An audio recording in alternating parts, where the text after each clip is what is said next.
and we are live again to start our next episode if you'd like to. Episode 2 time. Hello, everybody. This is GMStarson, and I'm here with my good friend Skylight VT as we watch A Lull in the Sea.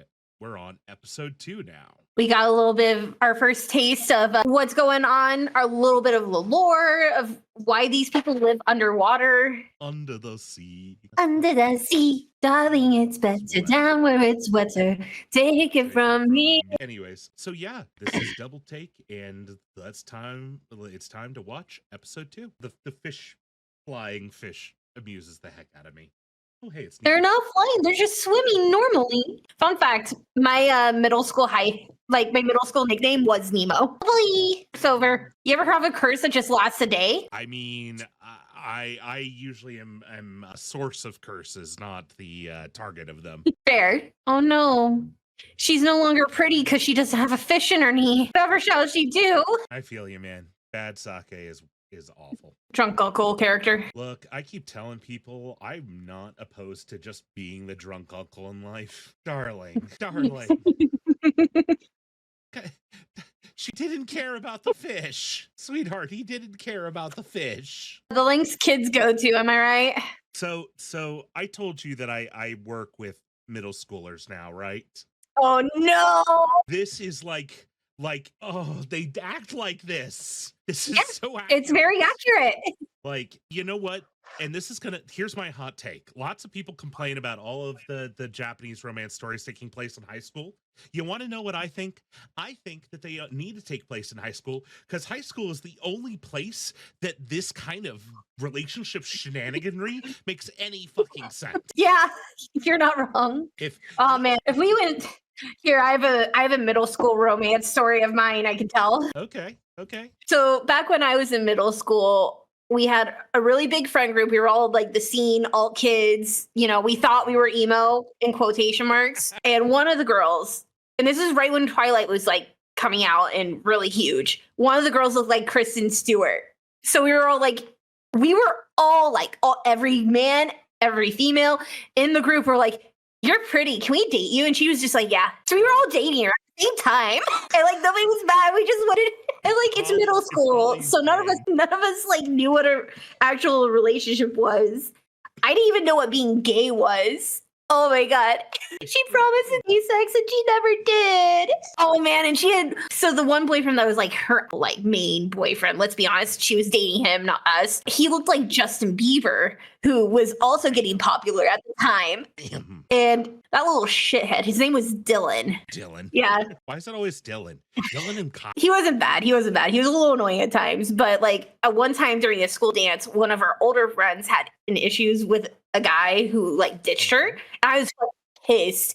So Dylan just turns to me and he's like, "Yeah, you can just punch me in the back to get your anger out." And I'm just like, I just look at him like, Are you sure? And he's like, "Yeah, do it." And he just turns his back to me. So you know what I did? I punched him in the back and he fell on the ground. Nice. Yeah, middle school is an interesting time of hormonal rage. A lot of kids were stabbed. Don't forget the strangeness. A lot of kids were stabbed. See, problem in middle school was I was accused of murder. No. What? I need to know this story now. Okay. I very well can't not explain that, I suppose. So you really can't. So I was a goody cephalopod back in the school, and I do care greatly about humans. And when Hurricane Katrina hit, I lots of water. It's kind of my thing. So me and a bunch of other folks, youngins and some of the other old great ones of my line went down to help, right? And we spent about a week there doing the work, hauling things, etc. And I get back to school and I go back to my locker and an acquaintance kid, because I wasn't a popular kid, cephalopod. You don't fit in very well in a school. But anyways, so the kid comes up to me and sort of sidles up real quiet like, and he looks up to me and he says, "Did you do it? Beat that kid over the head with the lead pipe." So I'm guessing there was some kid that got beat up. You were gone because of the Hurricane Katrina stuff, and people were putting 2 and 2 together as, "You're gone. This kid's dead. He must have killed that kid." Yep. This even better. It didn't even occur like we were one of those campuses that had like an attached college campus for like trade school. It didn't even occur Mhm. at the school where I was at. It occurred at the trade school. Oh my God. And how you beat up or killed a college level kid? Yeah. And it was very, very confusing. I actually never beat that rap on the public reputation level. I when I graduated, I still had people crossing to the other side of the hall on occasion. Well, I guess people didn't mess with you at least, right? I mean, yeah, no, I didn't. I will admit that the incidences of bullying dramatically dropped after that. Oh man. Yeah. It At was a my combination of middle that school. and becoming best friends with the wrestling team and joining the Oh yeah. heavyweight wrestlers. Those types look out for their own, so picked on very much after that. Oh man, that's Between great. between the rumors and the fact that I stopped being the doughy cephalopod and started being the giant cephalopod changed how people interacted with me in high school, to say the least. I can understand why. Jeez. All right. Is it back back to the anime? Story time's over, Yes, that kids. would. Yep, story time's over. Sorry, kids. That water is so beautifully drawn. Oh yeah. I mean, you have to draw water beautifully if half the anime is about water. Mhm. I mean, you say that, but look at Handshakers. Half that anime took place in the other realms, and that was shite. Oh no. Gone. Oh, child, no. Oh my. Hiki. Oh, Hiki, your rage is understood, but misdirected. Yeah. And there it is. Yep. I like how they made it in English. Yeah, Mr. Sumugu Sir doesn't make much sense in English. No. Don't cry, Monica. It's okay. Oh, that face. Oh. Also, notice how all the C kids have blue eyes. I did notice that. It's the one thing when you mentioned earlier that she looks like Monica a little bit. I was like, the only thing is that her eyes are the wrong color. They're blue, not green. Oh, the older sister figure. Mhm. And also middle school girls doing that annoying thing that they do where they grow up faster. So just to explain myself on that comment, it is a thing that hormones and maturity tend to hit women a little earlier than men, which is why your middle school girls tend to act a little more mature than your middle school boys. But, well, yeah, that balances out by the fact that they're both middle schoolers, so they're both stupid. True. And now we have the elementary school kids. Who are extra stupid. And racist. I think she's a bit old for him, girls. And they're related. This is an accurate description of me. Yeah. Still accurate to me. Thank you. My thoughts exactly. Why does his face look so weird? I just realized that. It's very different. Too wide. Yeah. You're doing such a bad job of selling this, Teach. Come on, work with me here.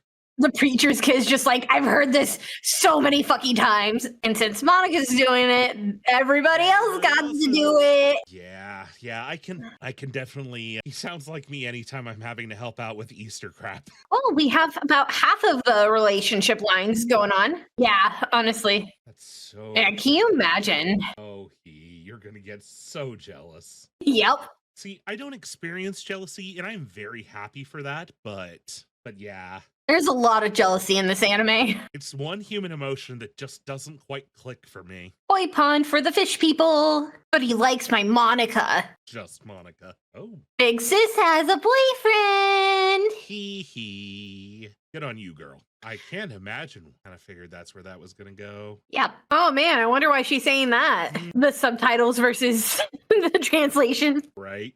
It's like I've explained to people is that an important part to remember the difference between our cultures is the difference between how we establish sex versus violence as dangerous. Are you talking or just mouth flapping? I'm eating quackers.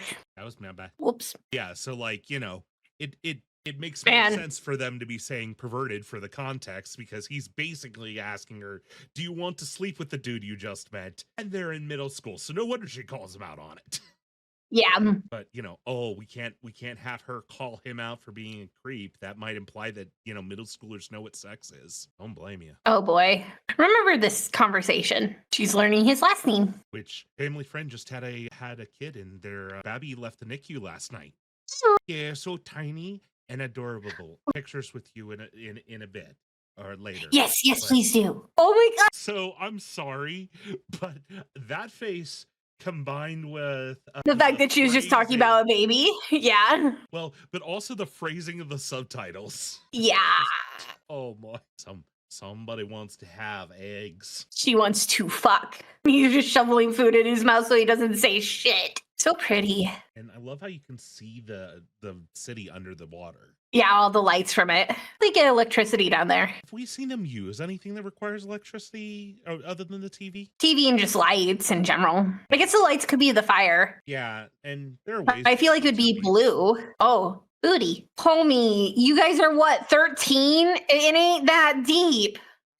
Y'all get fair, like if we take the fact that basically a representative allegory of being small town different and leaving the small town, then it really does sound like the general sort of fears that we have about people leaving us in those small towns. Yeah, she's just a dunce. Girl, come on. Ah. I know. Listen, girl, you're supposed to be a fish, not a jellyfish. You have a spine. So I want a prediction now that we have kind of the general basis set up here. Who do you think is going to end up with who? So, and if you need to pull up a name list. My expectation is that Monica's going to get with our fisherman boy, and then he is probably going to get together with, I want to say he's going to get together with, is it Chisaki? Chisaki. I'm not sure where that puts our other boy, our blonde boy, unattached at this point, because I don't see him attached to any of our current characters. Okay. That is my prediction, my wild BS theory of I am putting this in here so that I can say I fucking called it if it happens. So something terrible will happen that will remove Monica from the situation, which will completely revamp this entire story. That is my off the wall prediction. Okay. So here we go. And obviously I'm not going to spoil it. He doesn't know about it. Oh, you're starting to believe that he loves the fish? I told you. I wasn't joking. I am mildly confused about his obsession with this fish. He's in love with the fish. Yeah, middle schooler. Actual wise advice. Yeah. Oh. That's my baby girl. God gets to decide if she stays or goes. Oh boy. So, letting the credits play while I ponder that episode for a moment. So, points of note so far. Why the fuck is he obsessed with the fish? He's a fisherman. He likes fish. It's his deal. I know, but I'm still confused. I appreciate all the effort Fisher Boy is putting in to be kind and help all the kids, not just, Monica. Like, they're making it clear that he's just kind of a good kid. Yeah. I like. Because it's very easy in romance stories to fall into the trap of just writing your character doing a bunch of nice things for your main character or for your love interest target. Because then, but no, he's nice to everybody. Yeah, and that's important because someone who's just nice to you isn't actually nice. Exactly, and it doesn't mean that they like you. Definitely not. The sea salt snow is so pretty. It really is. All right.